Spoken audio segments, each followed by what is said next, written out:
Alright, what is up folks? Welcome back to another video here on the second channel. Now, around a year and a half ago, I did a video where I reviewed what was then the cheapest Navman MyView dashcam that was not only brand new, but also available on the market at that time.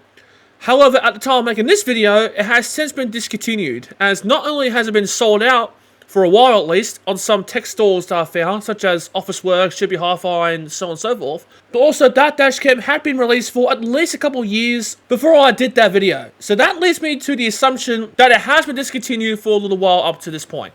So while you can't physically buy that dashcam brand new anymore, Navman has released what is now, at the time of making this video, the newest, cheapest MyView dashcam you can buy if you were to walk into a store and purchase. Which is this! The Navman MyView 110 dashcam. Now this only cost $99, and that is with no discounts or promotions or anything like that. That is the standalone price, which if you think about it, that's a pretty good deal to me. Well, that's in my personal opinion, of course. Now I did forget to mention that not only will I be leaving all links down in the description down below, including where I got this from and other useful info, such as micro SD cards, which I'll get to in a minute. But timestamps will also be down below too, so you can skip to any part of this video if you so wish. I'm not going to be showcasing the features that are labeled on the box itself, as they are not only self-explanatory, but these features are mostly the same as past dashcams they have released. While most older MyView dashcams can hold up to 128 GB of storage, this particular model can now hold up to 256 GB of storage, so double the storage. Speaking of micro SD cards though, the first thing we receive is a little card explaining important info about what micro SD card you should use. Now, you should only use any micro SD cards that are optimized for dashcams. So I'll be leaving a screenshot on the screen to see which ones are suitable for this particular model. This is mostly going to be the same for previous models, and while you can use a normal micro SD card, like this one for example, it will not last as long, as it's obviously not optimized for the device you're using. So please go get an endurance card. I'll be leaving another link down below, of course, for the website, which provides info on the compatibility for their dashcams, in case if you're not sure which one to buy. It also comes with a dashcam and operation sticker that you can mount onto the window of your car. Well, as if anyone's going to use that. I personally bloody wouldn't. There's some warranty stuff. And here is some cable mounting clips, mounting brackets. In case if it's tricky for you to put up all the wires in all those little tricky spots, you can use these.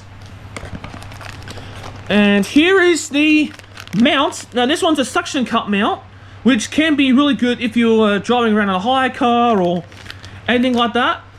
There's the power cable, and the camera is in here. So I'll go and do that one. And here is the dash cam. That's from the box. Here is what it looks like. I'll go ahead and get out of there. There we go. And here is what it looks like. Nothing too showy. It looks pretty nice and simple, pretty compact. Remember to take these little plastic off of there, and also the lens. That's a pretty important one. You don't have to put it to look all blue and all that sort of stuff. So now what I'm going to do is I'm going to go ahead and put this in the car as a little temporary installation, because obviously this is a review. It's for review purposes. And we'll go ahead and showcase how it all works. Alright, so here's the dash cam and its temporary setup in my car. Now, of course, the placement of the dash cam is not perfect, as ideally you need to place it behind your rearview mirror so it's away from your eyesight. But since it's obviously for review purposes, I've just placed the dash cam where it is. This is also going to be the same with the wiring, as it's obviously not perfect either. But if you were to set it up properly, you'll do a better job than me, as you need to hide the wires at the headliner, behind the pillars, so on and so forth. You get the idea. It is pretty easy. But if your car has side airbags like mine, you'll need to take out the pillar and place the wires behind the airbag, as you don't want the wires to hit you in the event of a crash. Once you properly installed your dash cam, to make sure it works, you need to either turn the key once before the ignition. That's if you own a car that starts with a key. Or if you have a push button start like mine, you just press the button without your foot on the brake. If all done perfectly, you should see a green light on the bottom left of the dash cam, and you should boot up to the setup, which is self-explanatory, as all you need to set up is your language, your time zone, and your distance unit between metric and imperial. So I'll go ahead and just smash through this. Select your time zone, imperial or metric, depending where you are. Gives you this warning. Now, I'm pretty sure that it gives you that warning when you start the car every time. Now, as you see, I've already got an SD card in there, but it says SD card error, you need to format it. So what I'm going to do is press this button up here, go down, and go ahead and format the card. But sometimes if you put a new card in there, it won't give you that error. But for me it did, so you have to format it before you can use it. So here it is. Here is the dash cam, all on, ready to go. You see it's recording up there. You can see the speed down there, which will also be activated when you're driving around. You can take a photo by pressing this button here, and that takes a photo. If you're taking an emergency recording, you just press this button here, and it'll have a little sound, and it's currently doing emergency recording. If you want to stop it, you press that button there, and it just goes back to a normal recording. As you see, there's a green and orange light flashing there. So we'll go for the settings, but I'm pretty sure the settings are going to be very, I'm pretty sure the same as the previous ones I reviewed. So I won't go too in depth. Got file playback. So if you want to play back your clips, your normal clips, if you look at your photos or your emergency recordings, you can do so. You just press this button here, you can have a look. Sound recording, if you want to turn it on or off. Video recording, you can have a look through here and select the length. I'll just go and just quickly skim through probably the important ones. G-sensor sensitivity, so if you accidentally hit a bump or a pothole or whatever, depending on, I think it's how high your sensitivity is, it will just trigger the emergency recording. So what I want to do is I'm going to probably put it midway. System, so we'll go for system settings. Date and time, say date and time if you've made a mistake. And I think that's it. So yeah, that's pretty much it. It's all there. We'll go back now to the main screen. So now what I'm going to do is I'm going to go ahead and showcase some test footage both day and night, and with audio footage as well.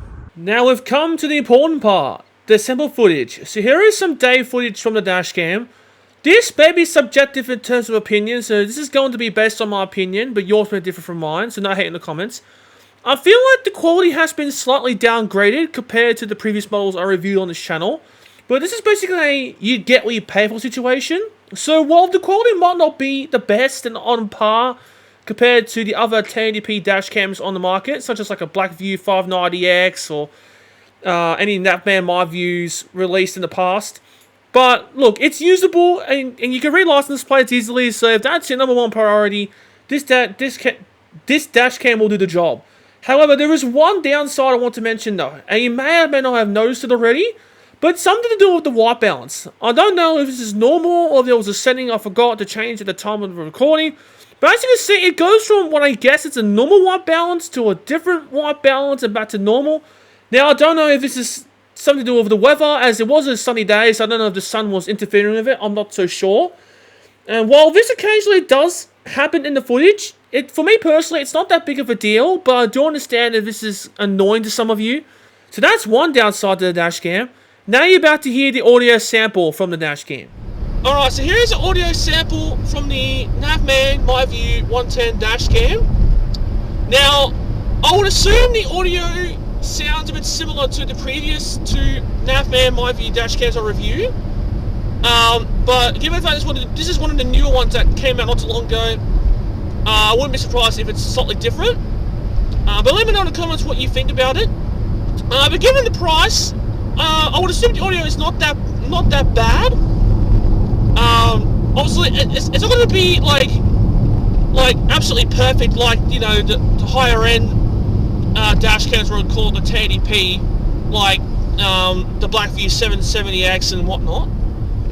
But given the price of this particular one, which obviously, like I mentioned, is just below $100, I don't think it's that bad.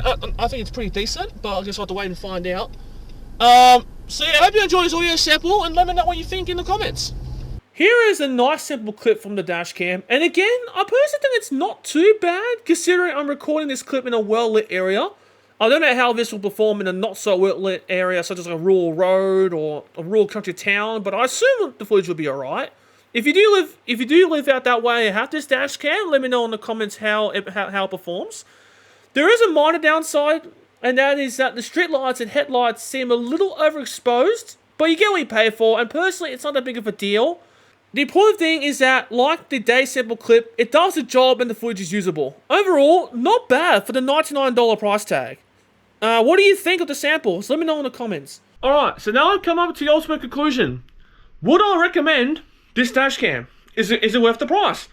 Well, given the price of this dash cam is only 99 bucks, you know, I can't go wrong with it. I would still recommend it, even though, you know, the quality is not really the best of the best, and the audio is not really the best either.